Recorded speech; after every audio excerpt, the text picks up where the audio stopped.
Okay. Are we trying this again? Yes, we are trying this again. I think I fixed the glitching issue. That's harder to say than I thought it was going to be. The glitching issue. I think I fixed the glitching issue. Now I'm glitching. Look at that. No, I think it was just like, it was a streaming software situation. But it's all good, man.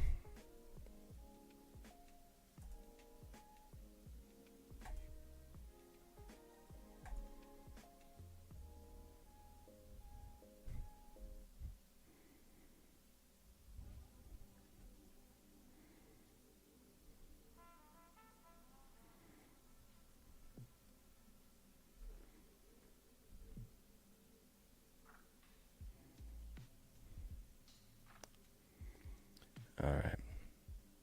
Hey, we're back online. We're doing this thing for real this time. And I'm going to tweet everything out real quick.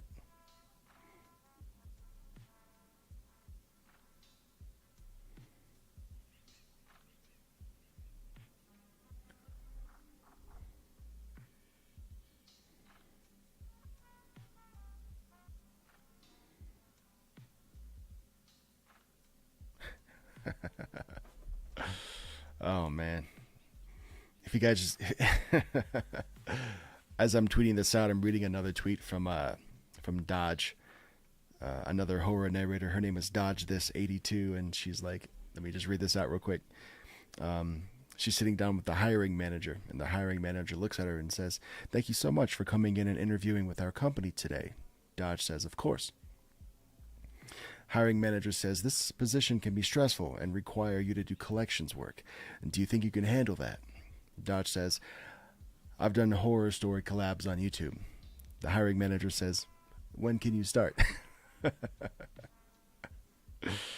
good. Okay, let me actually tweet this out now.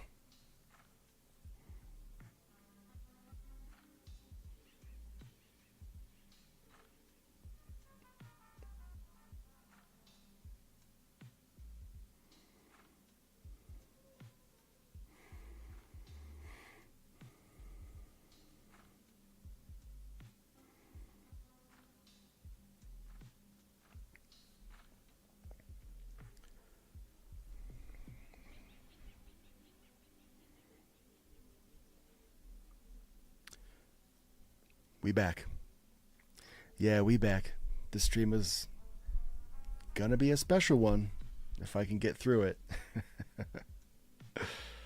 Oh, man. We're gonna chill for a few minutes. Then we're gonna read something pretty special. Danny's here. What's up, Danny? Queen, Danny Dreadful herself. Hey, hey. Hey. Hope you're having a good night, man. You getting some work done?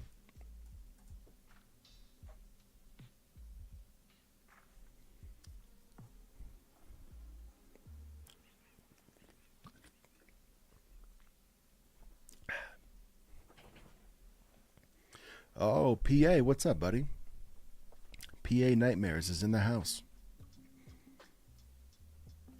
One of my favorite people to ever read a Blake Blizzard story. Nice to see you, man.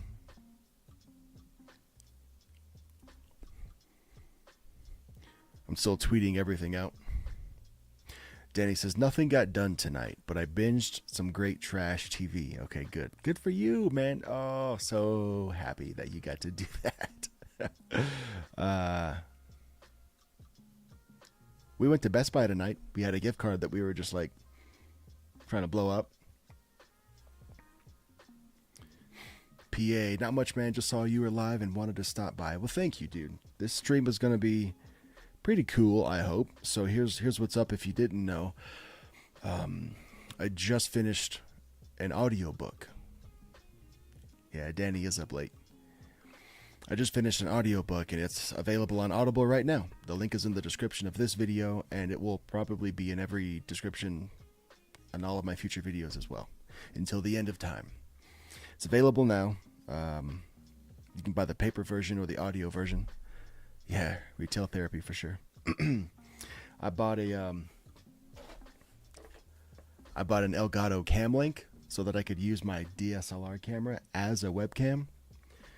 But surprise, surprise, it didn't come with all the cords that I need, so I'm using this one. But it's all good. It works and it doesn't look bad, so here we are.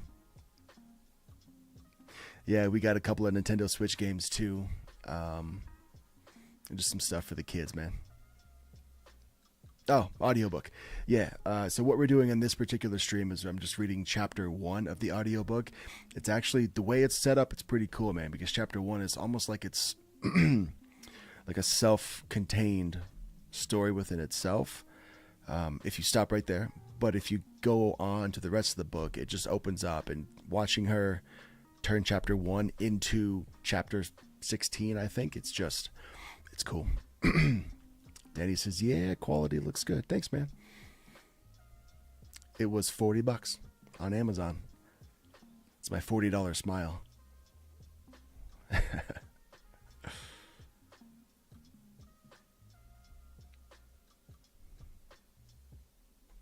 PA says, bro, I just got Triangle Strategy. It's pretty dope so far. PA, do something for me real quick, buddy. Tell me what Triangle Strategy is so that I know how to react. Is that a video game?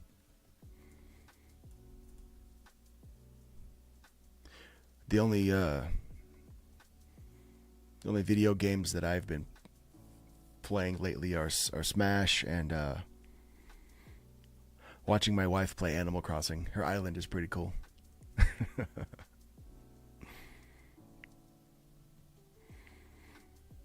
Still tweeting everything out. Everybody hang with me.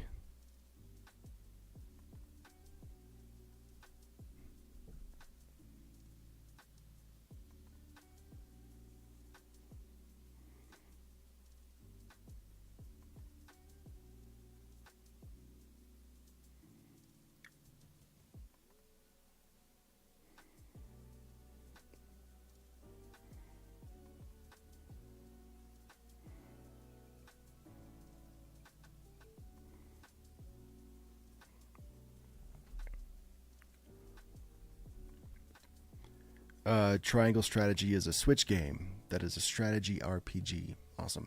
Hey, PA, do something for me real quick too, buddy. Tell me what an RPG is. No, I'm just kidding. I know.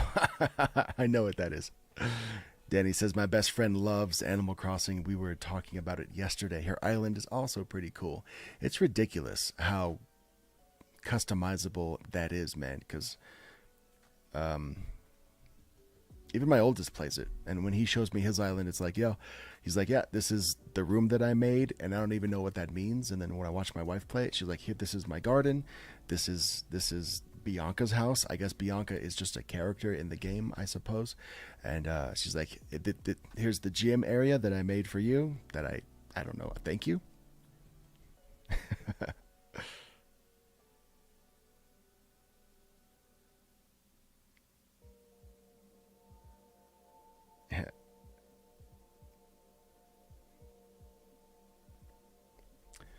Cool. Making sure everything goes out.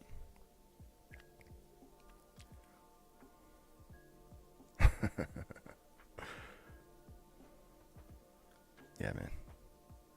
And I have to ask both of them that played Animal Crossing. I'm like, so you made that room? They're like, yep. I chose the walls and I picked out all the furniture, and I don't even know what that means, dude. I'm like, do you get like a scrolly wheel of couches and stuff that you can choose from? I guess there's these things called bells. That's like money. And I made this stupid joke. She dropped like, I don't know, several 5,000 bells on something for her island, and I called her a billionaire. I thought it was clever, but she's like, no, stop right there, she said.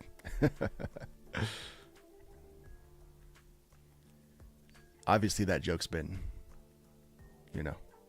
said out loud before.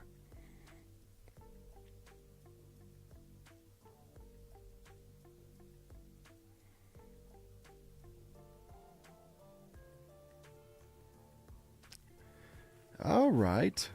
Yo, for a second there, the stream had just as many likes as it did people watching. That's exciting. Yeah, Danny, dad jokes.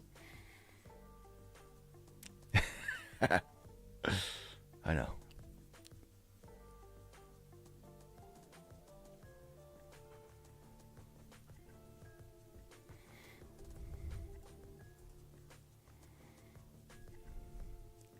So, Danny, what are you doing for the rest of the night? Same to you, PA. What's on your guys' agenda? I'm going to stream here in the next couple minutes. Either 2 or 7 minutes, I'm going to start reading chapter 1 of this book.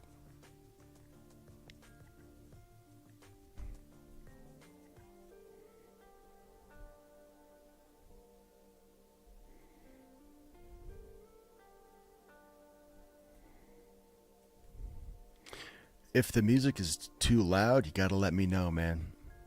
Also, if you can't even hear it, let me know too. I'll turn it all the way up, dude. Don't get crazy on me. PA says he's about to go to bed. He has to work all day tomorrow. Dude, I worked. I hear you. I worked all day today. My team was eventually like, dude, you gotta go home. They kicked me out. I said, all right, fine. I know when I'm not wanted, and then I left. No. All right. Danny says just listening to the stream and then sleep afterwards. She's got to wake up early. Yeah, I hear you. I've just decided that in 6 minutes, chapter 1 will begin. Oh, I got to go pull it up on Word real quick, too. Let me do that.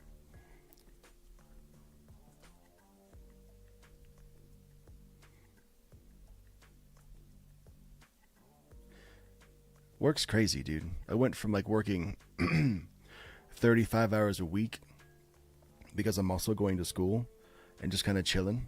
And then all of a sudden I'm working almost 50 hours a week, still going to school, not chilling as much. And then like people on my team are like, yo, you got to go home, dude. It's Friday afternoon, Friday night.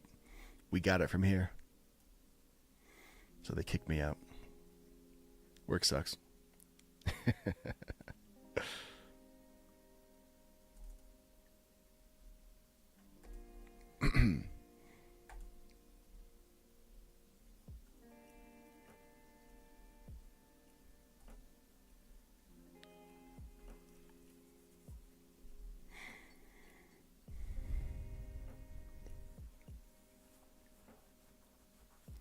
Was anybody that's on the stream now also on the stream 30 minutes ago when it was glitching out?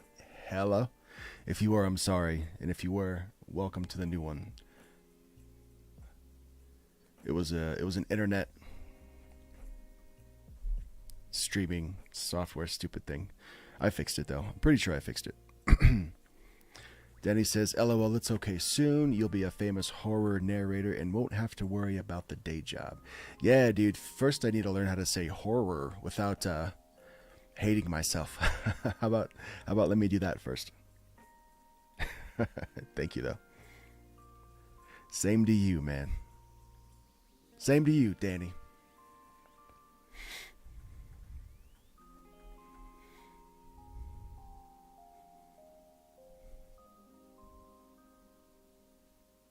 Imagine like us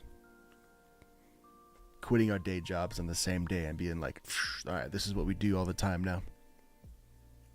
Streaming and reading and uploading and making thumbnails and all the good stuff, man. PA says horror is a fantastic word. Yeah. Unless you say it like I do. Horror.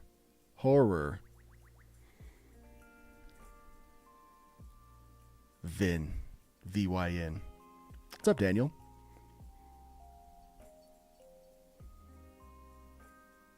I don't know what VYN means. But I hope you're having a good night.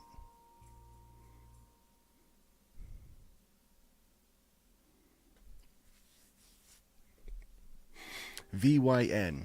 Very young Nancy. I figured it out. PA says, God, I would love to quit my day job. Not sure it will ever happen. Not with that attitude, brother. You gotta believe. Do you want me to get real? Oh. Okay. Thank you, PA, for letting me know that that's a bot. Cool. Nice to know that I have bots on the stream. Sweet. What was I going to say? Oh, yeah. If you want me to get real corny on the stream, I can, dude. I can talk about believing in yourself all day, dude. Don't threaten me. I will. I will do it. Because if anybody should believe in you, it's you. If there's anybody in a 10-mile radius of you that should believe in you wholeheartedly, it should be you, man. Let's get the very young Nancy out of here.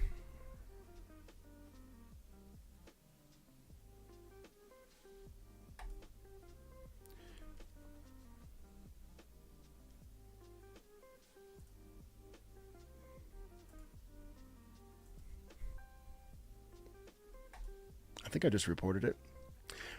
I also found a button to add people as moderators, so that's cool. I didn't know that's how you did that.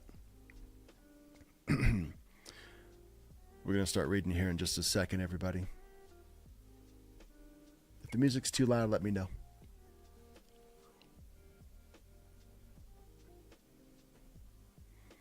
I didn't even look at my shot. What all can you see? This? That's out of the way. Oh, check this out, dudes, too. Some of you that are in the chat, that read stuff, I bought a teleprompter, and I guess this is what it looks like. And pretty soon I'm going to be reading stories to you while maintaining super creepy eye contact. I hope you like it. PA says, no, I believe in myself. I'm just not sure being cooped up in my house all day would also drive me nuts. Yeah. Record outside, dude. Thank you, Danny, for the feedback on the music. So I told you about Emmett. I forgot how words work. I told you about Epidemic Sound and how sick it is, man. I found Epidemic Sound on Spotify. They have playlists. They're probably gonna copyright claim you unless you have an actual Epidemic Sound, but since I like an Epidemic Sound membership, but since I do, I think they'll leave me alone on this stream. We'll see.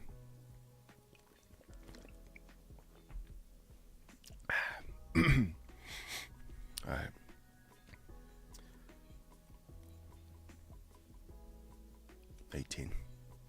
All right, dudes. So if you weren't here when I announced, I've just wrapped production on an audiobook, and it's available now on Audible, something called Pubby. I don't know what that is, but you can get the audiobook there too, pubby.com, audible.com. It's legit, man. It's called Dark Junction, and what I'm doing here on this stream is I'm reading chapter 1 because it sets the scene in such a perfect way, but it also is like a mini self-contained story. So if you want to jam with me on chapter 1 real quick, I'll read it to you. But I encourage you, the way she transitions from chapter 1 to chapter 2 and every chapter beyond is just so... The world building is cool, man. The author is Sarah J. Herbison. The book is called Dark Junction. My name is Derek. This is a microphone, and you're on YouTube right now. Okay. Here we go. Sir Creepington Pasta. Welcome back, buddy.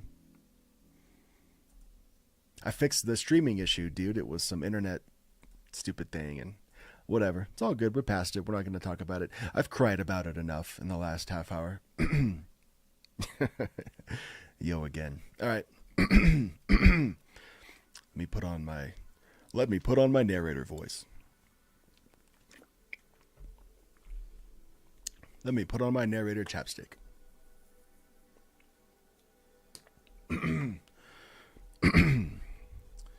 All right. This is Dark Junction, Chapter 1, Sadie. Valerie Randolph sat in the cafeteria alone with a thick paperback. She was a small girl, thin with dark hair bound in a ponytail and black framed glasses. She wore faded black jeans and a skinny puppy band t-shirt along with a pair of Doc Marten boots. Sadie Hudson sat at the head of the popular girls' table. At 6 feet tall, she towered over the other girls, her light brown hair pulled into a tight ponytail. She laughed loudly and cupped her hands to whisper into her friend's ear. Valerie took her book and crept to another table. "What are you reading?" Sadie asked, a twisted smile on her face. "Nothing that would interest you." The taller girl snatched the book out of her hands. "The Vampire Lestat?" asked Sadie. "I bet she dreams of having a vampire lover, don't you, Val?" said another girl with glossy black hair. Before Valerie could say anything, Sadie flipped through the pages and began reading the more lurid passages to the table. They all broke into cackling laughter like mindless idiots. Valerie raised an eyebrow. "I didn't even think you could read," she sighed. "I bet you see..." I messed up. "I didn't even think you could read," she sighed. "I bet you she's some kind of devil worshipper," whispered the dark-haired girl. The bell rang, and Valerie quickly searched around the cafeteria for some staff. There was no one to help her. A sea of students poured out of the exits. Sadie and the other girls glared at Valerie as she grabbed her backpack and made it toward the exit. "We're not done with you yet, slut," said Sadie. Ooh, the S word. "What's up, Dracula's daughter?" said Sadie's boyfriend, Colton Collins. He was the quarterback of the school's football team. He towered over Valerie, his broad shoulders taking up the space between the cafeteria tables. His black hair was cut high and tight, and his eyes were as dark as coal. "Nothing. I was just going..." Nice. "Nothing. I was just going to class before your idiot group rudely interrupted me." "Call me an idiot again. I'll make sure you regret it," Colton growled. Oh, he's growling. "Call me an idiot again, and I'll make sure you regret it." Was that growling? Does that count as growling?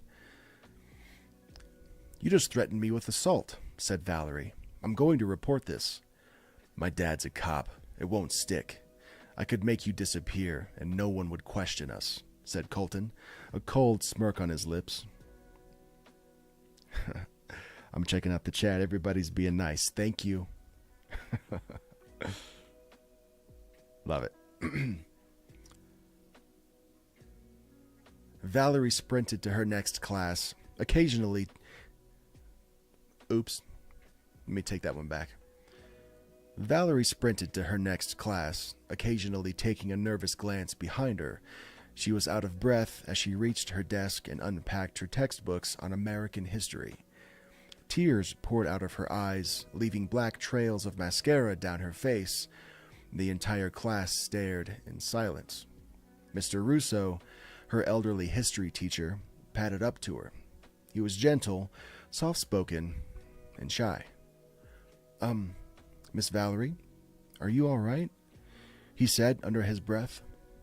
"I'm fine. Just running a little bit late, sir. It won't happen again, I assure you." "Valerie, you're crying. If you want to see the counselor..." Her class hushed around her. Did I just say clash? Excuse me. "Valerie, you're crying. If you want to see the counselor..."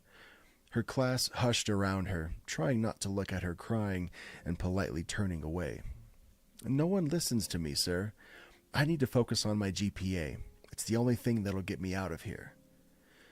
He sighed, and he lowered his eyes.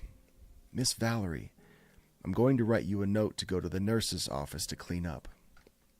Valerie sighed and snatched the note and went to the nurse's office. Wanda, the school nurse, was kindly. The word that I got hung up on was kindly. Okay. Wanda, the school nurse, was a kindly lady in a light pink sweater and salt and pepper hair. "Are you sure you don't want to see the principal or the guidance counselor?" They just twisted around on me until I looked like the instigator. It's not worth it, said Valerie. Sadie Hudson? Wanda raised a knowing eyebrow. How did you know? You wouldn't be the first girl that ended up here because of her. She used to be such a nice girl, bright and cheerful, but lately, she's been awful. Just because her boyfriend is the sheriff's son doesn't mean she can walk all over everybody. Valerie said, I'm getting my GED and attending a community college. I'm already taking advanced placement courses. There wouldn't be much difference. Carrie's here too? What's up, Carrie? Happy to see you, man. Thanks for joining.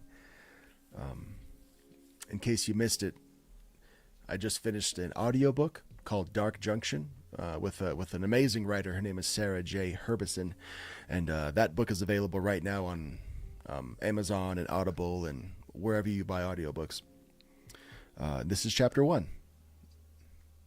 Hope you like it.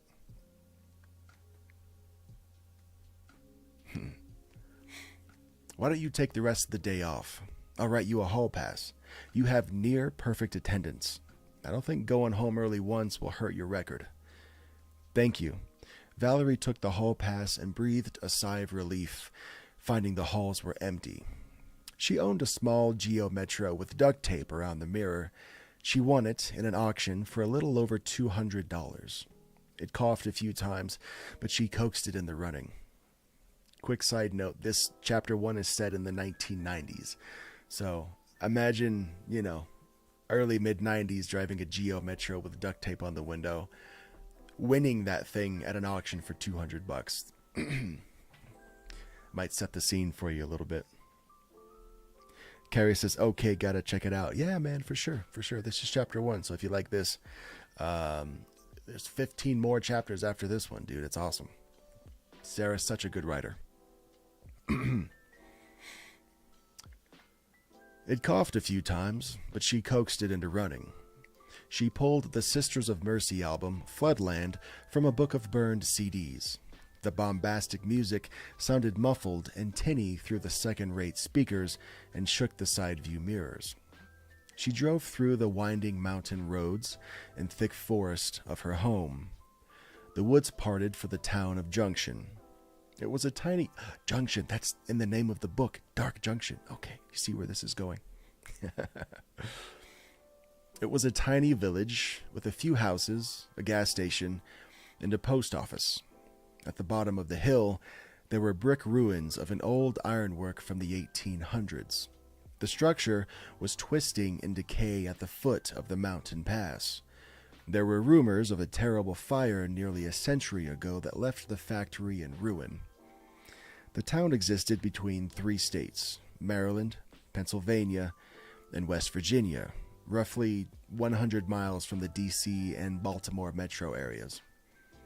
They gave it the name Junction because it sat at the border of 3 states. The Randolph's cabin was in the portion of town that lived in Maryland. Valerie drove down the long driveway to her family's house. It was a decent-sized cabin with a wooded yard. She carefully opened the front door and slipped inside. Danny says this is right up your alley. Early 90s. Yeah, man. Full transparency, born in 89. So early 90s, I was like 4 or 5, but I still miss it, dude. It's like I was able to know like how to watch stuff and how to enjoy stuff in the mid 90s and like late 90s, obviously, but a lot of what I watched and enjoyed were like reruns from several years ago. So I don't know. Imagine it's 1998 and I'm watching stuff from 96 or 95 like it's new to me, and I don't know. I'm always a couple of years too late to everything.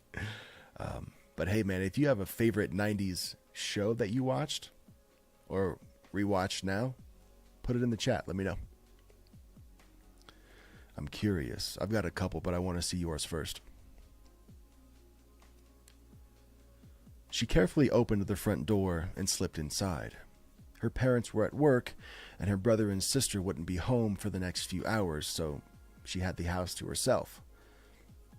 Under her bed were books of... Got it. I know how to read, I promise. Under her bed were Brooks. She kept Brooks hidden under her bed. All right, we'll get there. Under her bed were books she kept hidden from her family. They were staunch Baptists. She didn't think the arguments she'd inevitably... Oh, I skipped a word. She didn't think the arguments that she'd inevitably have with them for these books would be worth it. Her parents gave her enough drama about how she dressed and her music. She could only imagine the fallout involved when they found out she was practicing witchcraft. She had books on spells, demonology, and the occult. Paperbacks on Wicca, paganism, Buddhism, and voodoo. She rummaged around and found the book Protection and Reversal Magic. I learned so many words reading this book. Dude, I would submit a chapter to the writer, and she would be like, okay, there's these 4 words that you didn't even get close to being right. She's awesome. Very patient, very understanding. But she was like, yeah, there's a whole lot of like magical, esoteric words in this book, and take your time. So, and I did, man. Voodoo was one of them. No lie, I almost thought that like some of the words were misspelled. Not that I didn't have any faith in the writer, Sarah. I'm sure she knew what she was doing, but like, people make mistakes. So, but yeah, come to find out, I just have never seen the word before. So that's why I thought it was misspelled. I'm a little bit smarter after reading this book now. She rummaged around and found the book Protection and Reversal Magic. Flipping through the pages, she found a spell on building a ward of protection. She didn't want to hurt Sadie, but she would not be a victim either. Do no harm, but take no shit. That was her personal motto. After studying the spell, she went downstairs and made dinner for her little sister, Jody, and her younger brother, Michael. Jody had her dark blonde hair stuffed into a baseball cap and beautiful indigo eyes. Michael had red hair and freckles and was a slightly... Gross, excuse me. Michael makes me gassy. Michael had red hair and freckles and was a slightly chubby 13-year-old. Both her parents worked long hours at a local industrial plant and wouldn't be home until late. "We've won the softball game," chirped Jody. "I'm happy for you," smiled Valerie. "Can you go outside and play catch with me?" "I wish I could, but I have to study for a test." Jody said, "Aw, you're always studying. Why don't you ask Mike to play?" Mike grunted and muttered, "I don't want to play ball with a girl. That's so lame." Jody cupped her hand over Valerie's ear. "He only says that because he knows I'll beat him." Oh, she's whispering. "He only says that because he knows I'll beat him." Valerie knew her brother would rather be upstairs playing Grand Theft Auto or Halo anyway. "Tell you what, this Saturday we'll go for a hike. Sound good?" Jody says, "Awesome. Do you think we'll see any animals?" Valerie says, "We might. Now eat your dinner and get ready for bed. If you need me, I'll be in my room studying."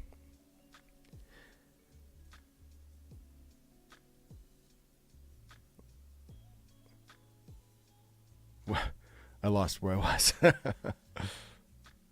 it is.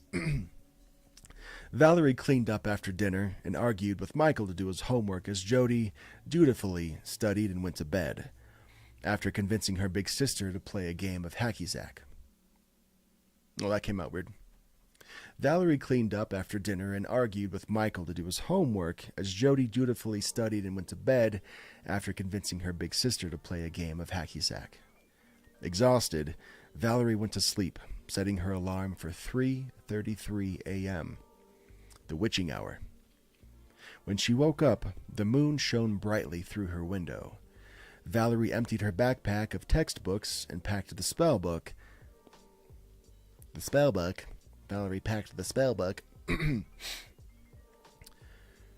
I get a little bit nasally this late at night, and I don't know what to do to fix it. If you have any tips on how to not sound so nasally, I would love to hear it. When she woke up, the moon shone brightly through her window. Valerie emptied her backpack of textbooks and packed the spell book, a small bag packed with chalk, a few tiny candles, incense, a lighter, and salt. She dressed in She dressed in a long black robe and carried a small wand that she had already carved out of olive wood. She crept out of the cabin into the night. The road was empty as she walked to the old ironworks. It was a quiet place where she could cast her spell, and they would leave her alone. The road to the ruin was a long stretch of gravel that shone silver from the light of the moon. The crumbling brick reached toward the starlit sky. Next to the ruins sat a black sports car. Her heart sank. She wanted to do a protection spell in private, and now another person would be nearby. Valerie took a deep breath and carefully crept towards the ironworks. I was originally born in the South. And one out of every, 100,000 words, a little bit of twang will jump out, and I don't know what's coming, and I don't expect it because it's on different words most of the time. But ironworks, that one just happened to me. Ironworks is how you pronounce that word, but I don't know. The southern boy in me just turned it into ironworks. In the middle of the ruin stood Sadie. Her eyes had turned black. Standing next to Colton, his entire eyes, not just his pupils, were also pitch black, and his shadow thrown on the floor was inky and angular. Too angular to be human. Valerie could only glimpse it before it disappeared, only to return to the opposite wall, a black shadow with jagged angles and tendrils. This was some demon, some monstrous entity that had corrupted Sadie and Colton. What in the hell did she get herself into? "I want her to pay in blood," said Sadie. The book was heavy in Valerie's hand. She had the knowledge to do something about this. Okay, I skipped a word. She had the knowledge to do something about this and was fully armed to fight it, or she could lose horribly and be at the creature's mercy. The olive wand trembled in her damp hands, fumbling to find a page with an exorcism spell, and found nothing. Valerie would have to improvise. Do no harm, but take no shit. It was now or never. She grabbed a handful of salt and flung it into the living shadow. Sadie and her boyfriend recoiled and made a hissing sound. Smoke coiled black as the shadow itself. Valerie brandished her wand. "I cast thee out." Oh, this is fun. "I cast thee out by the name of the elements, air, fire, earth, and water." The creature hissed again and backed away slowly. "I cast thee out of thine host and among the roots of the earth." She flung more salt. Sadie screamed and she recoiled. Colton lunged forward and grabbed Valerie by the neck and squeezed.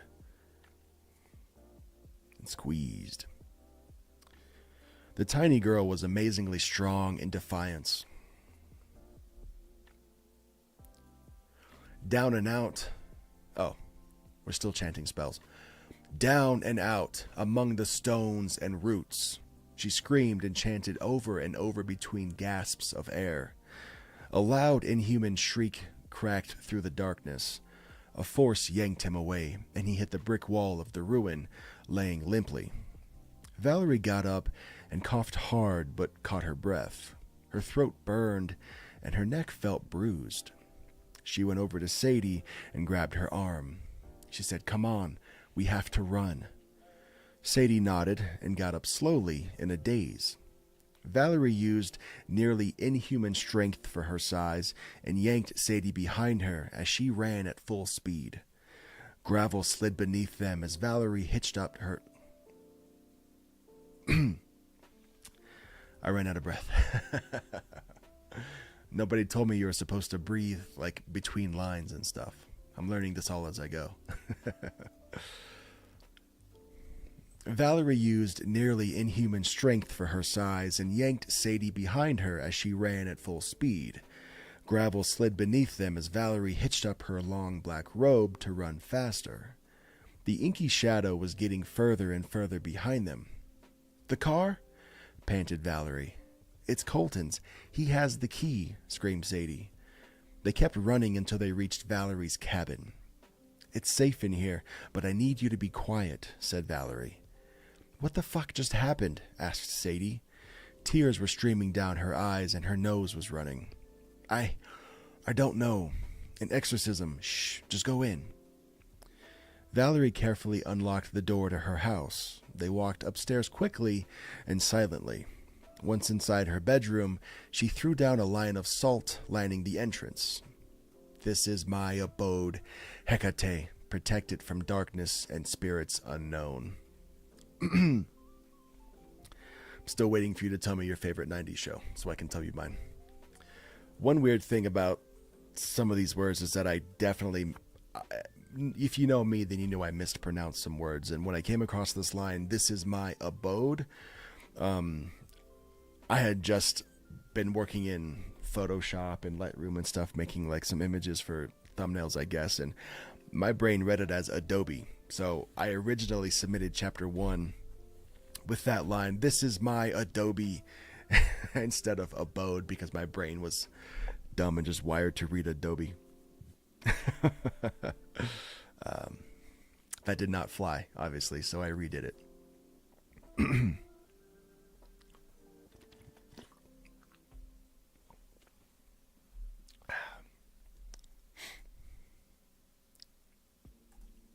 It's still good. You're still awake?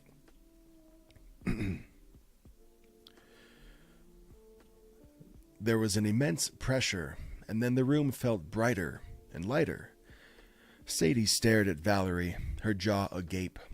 "We're safe here," she said, deflating to the floor, her robe surrounding her like a curtain. "What was that thing?" Sadie asked, her eyes still wide with panic and terror. "I don't know."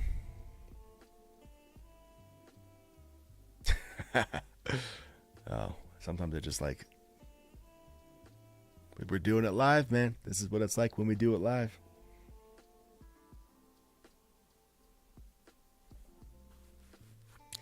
Danny just let me know that she just used the link in my description for the book and it worked. All right, very cool. Now, at least at the time of this recording or this stream, you get a free 30 days of Audible. And after that, it's like $15 a month, at least at the time of this recording. That may change. But of course, if you want to hear the audiobook, you can. The link is in the description to the Audible or the Amazon link. It's the same thing.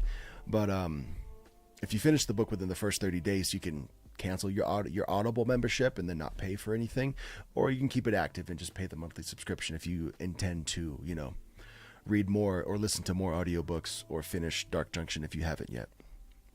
But thank you, Danny, for confirming that the link works. Moving on.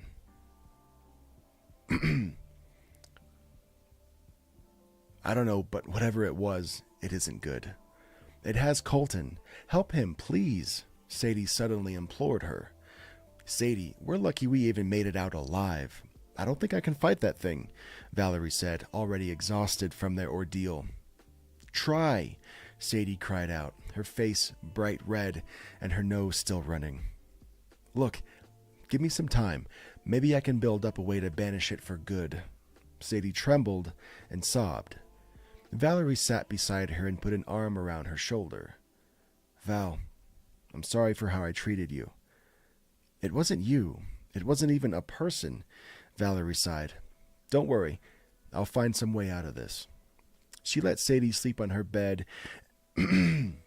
choking on my own spit. She let Sadie sleep on her bed as she studied her books for a solution. In her demonology book, she found a small section on exorcisms. The chapter warned against trying such a feat without years of training.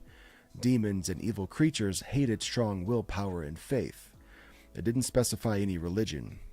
Hell, It didn't specify any religion. Hell, an atheist only needed enough confidence in themselves to do one. Even with faith, it was perilous. Valerie didn't know any other occultists, at least not outside of her small internet circles. Internet circles. You guys ever been on the internet before? Even with faith, it was perilous. Valerie didn't know any other occultist, at least not outside of her small internet circles. She couldn't go to our family pastor without outing herself as a witch. Once again, she was on her own with this. For those following along, we are a little bit more than halfway done. Keeping you updated, man. Sarah is here. What's up, Sarah?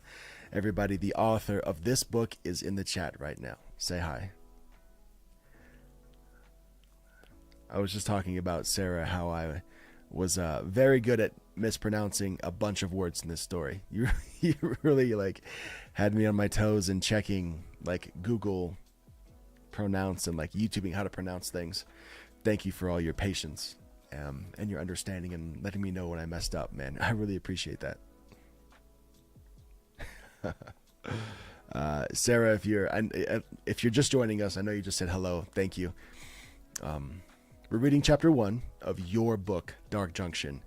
The link to buy the audiobook and all the other versions is in the description of this stream, and it will be in the description of every video going forward as well.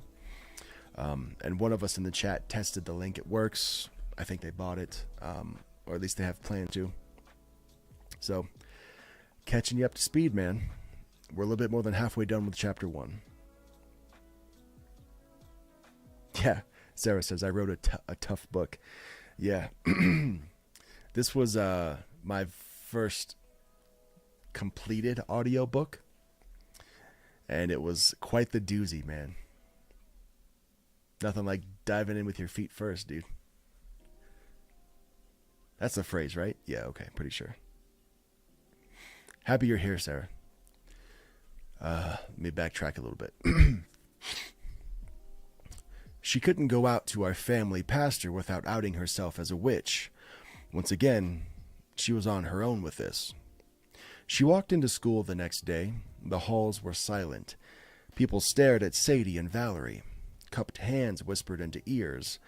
They parted from each other and went to their morning classes. At lunch, Sadie sat alone, tears running down her face. Valerie sat down next to her. It's still controlling him, she sobbed, barely above a whisper. Oh, above a whisper, I gotta redo that. It's still controlling him, she sobbed, barely above a whisper. Colton sat with the pack of popular girls. The dark hair girl.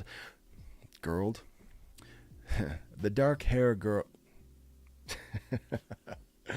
Yeah, I get tripped up on the dumbest words, man. The dark-haired girl twined around his arm. Inky, angular shadows surrounded the group. Looks like our little Satanist has found a lesbian lover, she smirked. They all broke out into...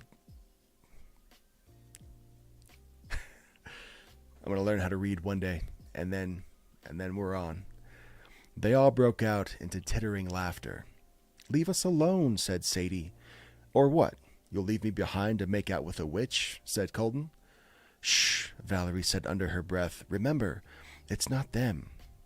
Sadie said, fight them. Not in public. I'll go back to the ruins tonight to see if it comes back.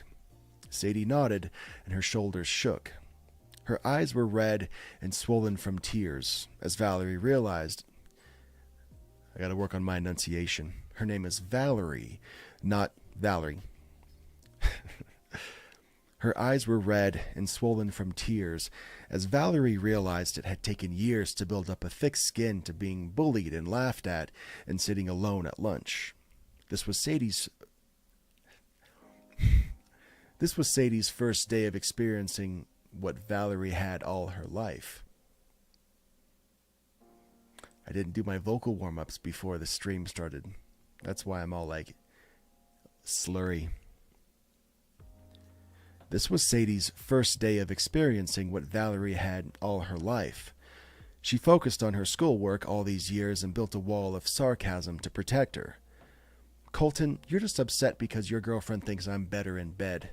Valerie smirked. Maybe try being less vanilla. I'm sorry you're all bigoted homophobes. You must greet all types in your... Oh, nice. This line was funny. She says, I'm sorry you're all bigoted homophobes, but remember, you must greet all types in your future Walmart careers. Carrie says, hi, Sarah. Cool. The bell rang, and Valerie wished that she could have brought Sadie to her advanced placement classes. At least there, the students were mature enough to keep opinions to themselves. She walked to the guidance counselor's office and asked for programs on independent study or an early transfer to community college. After school... I'm keeping my eye on the chat too. This is cool. After school, Valerie went to the parking lot to find the tires of her car slashed. She went back to the principal's office and made a report. They called the police, including Sheriff Collins, Colton's father. Her stomach dropped, and she knew that this would go nowhere. At least she could report it to her insurance and wait for the claim to settle. I can give you a ride home, a voice said, and Valerie turned around and saw Sadie. Her curly hair lay in a disheveled ponytail, and her eyes looked red and tired. Thank you. I'm sorry about today, said Valerie. How do you live with it? She asked. How can you stand how people treat you? With a lot of sarcasm and condescension. That was one of the words I think I messed up. With a lot of sarcasm and condescension. I know you don't want to hear this, but you get used to it after a while. You learn not to trust people either, even if I have bad days where I break down. I was planning to leave school, not drop out, but graduate early. I don't have to deal with... I'm a little bit dry tonight.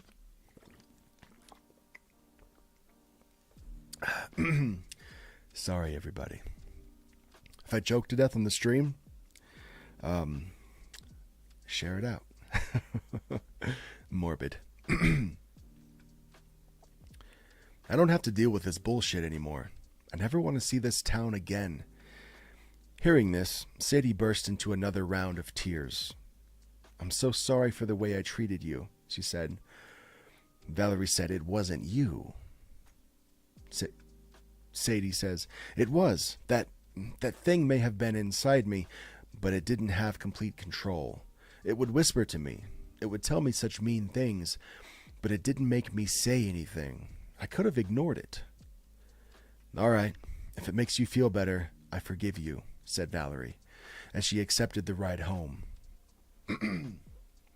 She wondered if Sadie was her friend now. Sadie drove a white Chevy Malibu, and they drove in silence to Valerie's house in the woods. Man. Real quick, I just want to say, like, chapter 1 is set in the 90s, and she's nailing all of these, like, 90s tropes with the shitty Geo Metro and the white Chevy Malibu. For some reason, when I was super duper young in the 90s, I remember seeing a bunch of Malibus, and my mom even drove a Chevy Malibu in the 90s. So seeing all these little nods, it's almost like Sarah like really did her homework, or obviously was there and lived it in real time, and it's just so nostalgic and refreshing, you know what I mean? At the same time, I know that's semi-contradictory, but nostalgic and refreshing. You know what I mean?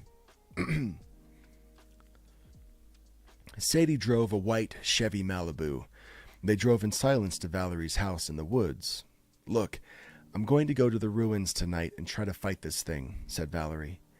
Sadie nodded. I'm not strong enough to fight this creature on my own, and I need you there as a backup. But, Sadie stuttered, I'm scared. I have no idea what I'm doing. Look, you're the witch. I mean, you have magical powers or something. It's afraid of faith, said Valerie. Bring a cross, or a Star of David, or a pentagram, or a crystal, or a lucky sock, whatever you believe. I'll do most of the work, but I need someone else there. Sadie took a deep breath and nodded again. I'll see what I can do. Valerie tried to keep her mind off of the night ahead by studying.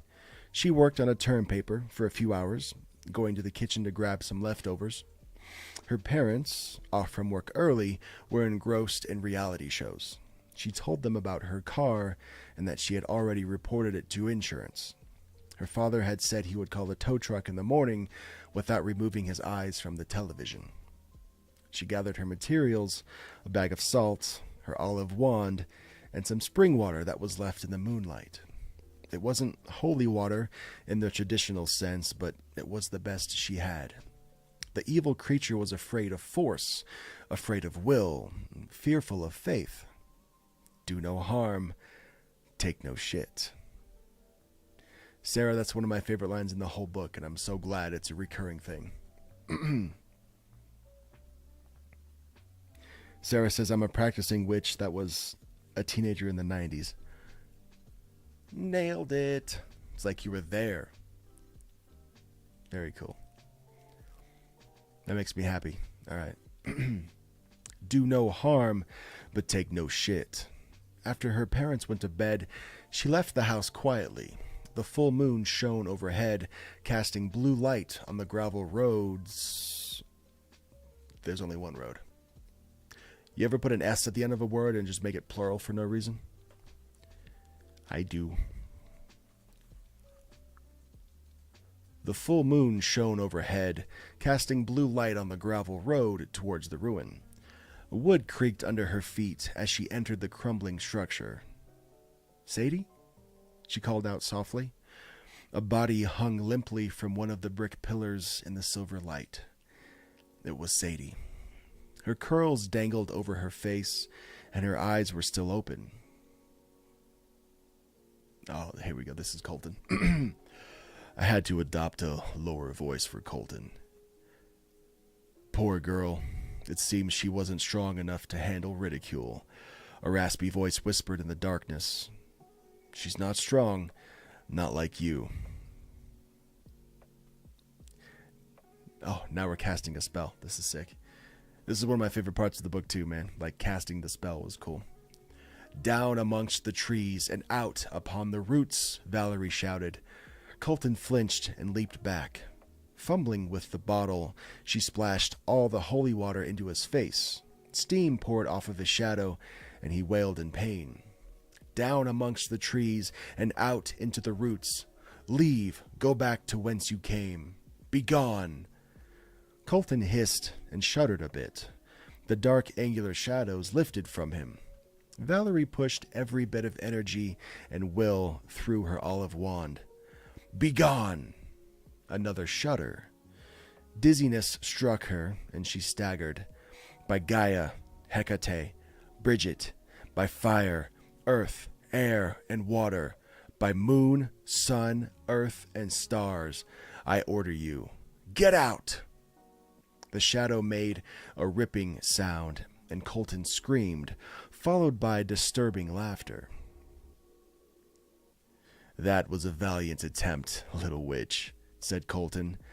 I have fought no one that came close to beating me. Because you amuse me, I'll let you live. Valerie's mouth fell open. There had been others before you, and the chance... Oh, cool. There's a quote within a quote, so trips me up every time. There have been others before you, and the chance with the power of Christ compels you. He laughed. None of it even came close to you. I think our dear Reverend only cares about the collection plate.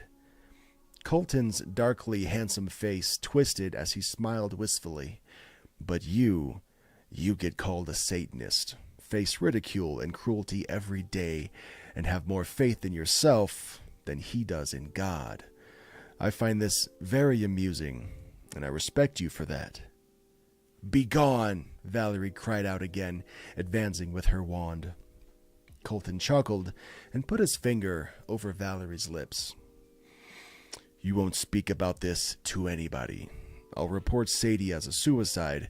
Nothing to do with you. The mean girls will get blamed for bullying her.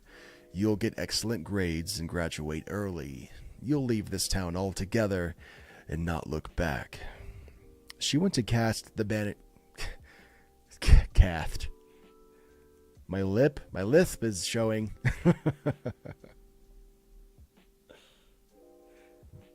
Danny says, loving this so far. I can't wait to listen to the entire thing. Nice, man. It's all good. It's a cool story. Where did I leave off? Oh yeah, my lisp. Okay. She went to cast the banishing spell again, but her lips sealed shut. Her tongue felt like a stone in her mouth. Okay, Colton's talking next. He says, the thing is, y'all have it wrong. You're trying to cast some demon. You're trying to cast some demon or evil spirit out of me, thinking it'll save me. He shook his head and smiled. I don't hold host to a demon, sweetie. I am the demon. It's just like you being a witch. You are what you are. Someone can't perform an exorcism and make you stop being a witch, just as you can't cast my soul out of my body. She wanted to scream at him, to take down this monster hidden in the flesh, but couldn't break whatever silence he had thrown on her. Scowling, she picked up her bag and stomped home, defeated. The next day at school, the mean girls were all in tears. Sadie's suicide was all over the local news, and there were grief counselors. There was an assembly about bullying and planned a memorial service. People... I skipped a word. People that Valerie never met said their apologies for how they had treated her. She wanted to scream out, to tell the police that... Oh, here we go. Right, I remember this part. She wanted to scream out, to tell the police the truth about what happened. Every time she went to say something, her mouth sealed shut, and her tongue felt leaden. Colton walked by, putting his finger over his lips, and smiled. She wanted to punch his teeth out, but had no other choice than to swallow her own rage. The rest of the year went smoothly. She graduated early and enrolled at Hood College in Frederick, Maryland. She made friends that had similar interests and accepted Valerie for who she was. Her parents barely remembered her, and her brother and sister never spoke to her, but she found she could finally be herself. She moved forward with her life and tried to forget about her home, her town, and her high school. 10 years later, she saw a local paper. On a newsstand. All right, cool. All good, man. My eyes get lost sometimes. 10 years later, she saw a local paper on a newsstand. Colton had the new position of county sheriff. Her stomach dropped as she realized monsters never disappear. They just get elected. She got a sharp, stabbing pain in her head as a gust of wind blew the paper into the gutter nearby. That's chapter 1. That's all of chapter 1 right there. We did it from start to finish. So, chapter 1, like I said, a little bit behind the story from what I learned from Sarah. It started off as its own little, no sleep creepypasta mini story. And I suppose it was so good, dude, that Sarah just like extrapolated on it, turned it into a whole book. So chapter 1 by itself is amazing. It's awesome. It's standalone, but it still leaves on this little cliffhanger ending where Valerie finds out that Colton Collins is now the sheriff of Junction, and that opens up a whole nother can of worms. So that's where chapter 1 ends, right there. I won't read any more because I don't know. There's probably something legally stopping me from doing the whole book. If the whole thing is also on Audible and other stuff, but man. Thank you for the round of applause, Danny. I see those applause claps. Thank you. Sarah, you're very welcome. Sarah, thank you, man. I owe a bunch of stuff to you just for letting me hang out in your DMs for a little while and ask you how to pronounce things. So thank you. We're going to go into chill mode for the next 5-10 minutes. I won't read anymore, but I am going to start coming down and just interacting with the chat a little bit. is assuming it's active as well. We're going to come down to chill mode. I watch a couple of other streamers, and one of them does 3-hour-long streams or like 4-hour-long streams, and the last 20 minutes is like chill. You know what I mean? A lot of people leave at this point in the stream because, you know, they know all the good stuff's over. But if you're down and you just want to listen to some music, I can turn it up a little bit.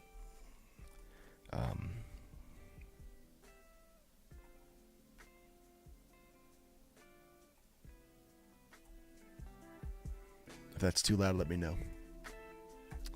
But yeah, I'll make the announcement again, dude. I just finished production on. Sarah says the second book is easier. Yeah, we'll see. I just finished production on my very first completed audio book, and it's available on Audible, something called Pubby, and anywhere that you get audiobooks from, you can find this in there. It's called Dark Junction, 16 chapters. The audiobook is over 3.5 hours long of just me reading in your ears. I hope you like it. I had a great time, man. The book is very cool. Chapter 1 is set in the 90s, and then the rest of the story picks up 10 years later.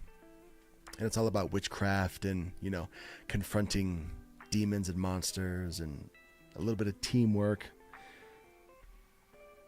It's a fun, very cool story. Sarah says, I think it's just you and me. Yeah, maybe. That's cool. Hang out for as long as you want. I'm just going to be chilling for the next couple of minutes, blowing out my candle, finishing my water. Oh, Pubby is a review site? Okay, cool. Good to know. Let me get on Pubby right now.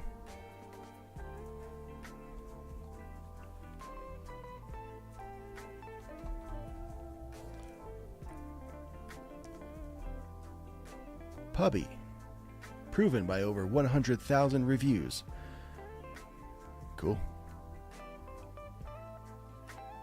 Oh, I see. So you can submit your book to Pubby and get it reviewed. Oh, okay, cool, man. Super dope. That's helpful for authors on the come up, you know what I mean?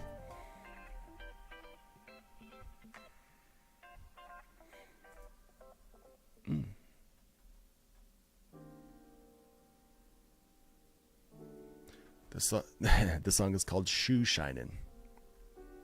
Okay.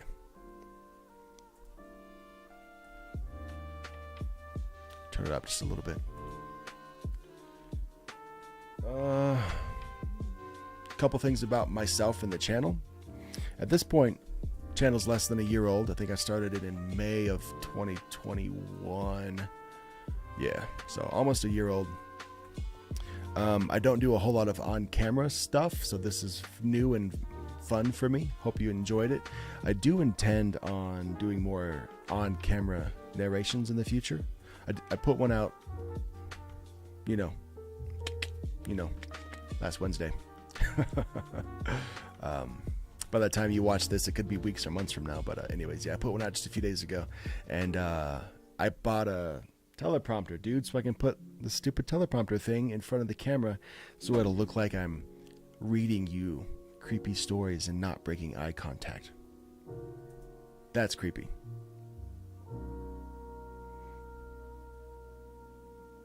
Sarah says, I love your voice.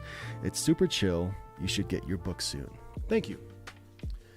I think my voice is chill because I am chill. I am just a chill dude.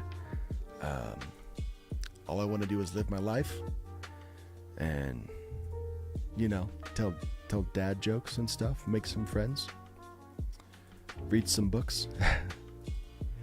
So I think that obviously carries over in my delivery and my tonality and stuff. And I don't know, dude. I was born in the South, like I said earlier in the stream, so sometimes I get a little bit twangy on my pronunciations.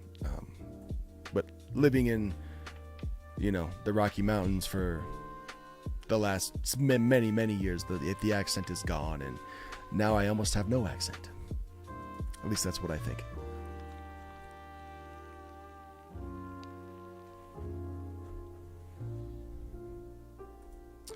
I got this giant whiteboard behind me that I could start putting stuff on, like drawing stuff, you know what I mean?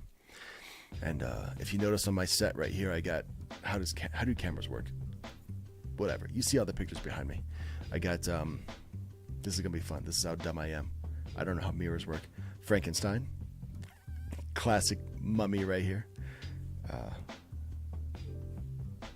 Where in the South was I born? Tennessee.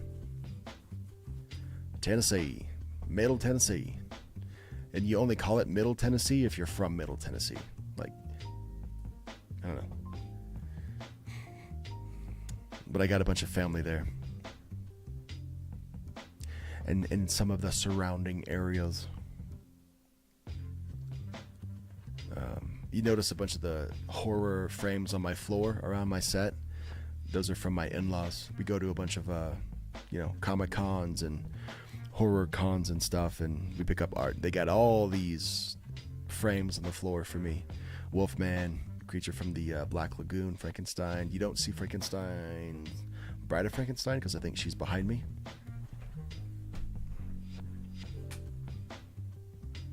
You see her now.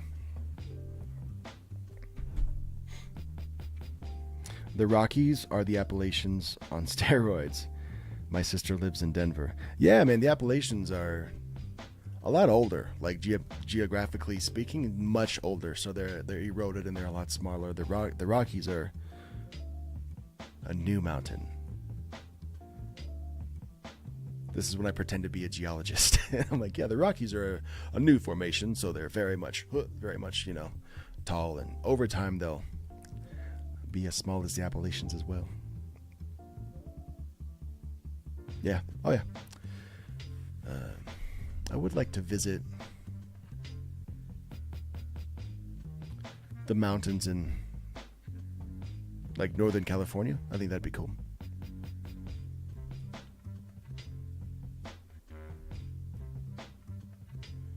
Sarah says, I met Bruce Campbell and Doug Bradley at cons. Ooh, I bet Bruce Campbell was cool. Hopefully he's a cool dude in real life. He seems like he could go either way. I was very, very much involved in the Comic-Con circuit over the last 10 years, or a little bit more, at least until 2020 came around, and I've met, I don't know, maybe not hundreds, but definitely dozens of celebrities and stuff, and most of them are cool, but every now and then you're like, oh, you suck in real life. You know what I mean? I remember being at a Power Ranger panel, and Jason David Frank, the Green Ranger, was in the panel, and like normally I can just walk up to anybody and be like, hey man, here's a bunch of words that I want to tell you, but I couldn't do it to him. I had the opportunity to walk up and talk to him, but my body was like, you're not moving from this spot. My legs would not move, and I just got like, my body was like happy and sad at the same time, and I don't know, man. I think that's the only time that I've froze, was when I saw the Green Ranger, and I didn't go talk to him because I just couldn't.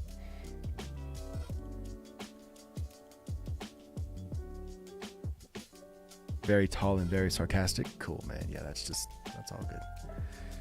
I think I'm good, man. I've got everything turned off and winding down for the night. Sarah, thank you. From the bottom of my heart, man, thank you for letting me read this book, for working with me, for being on this live stream, celebrating the release and reading chapter 1. I'm going to end this sucker. Doug Bradley. Oh, he's Pinhead? Oh, cool. Oh, my brain knew that, but I didn't remember it right away. Okay, cool. He's a perfect gentleman. Cool, man. Hopefully him and I will get along if I ever see him at a con somewhere. All right, dude. I am gone. Let me find the end stream button real quick. All right, you two. Thank you.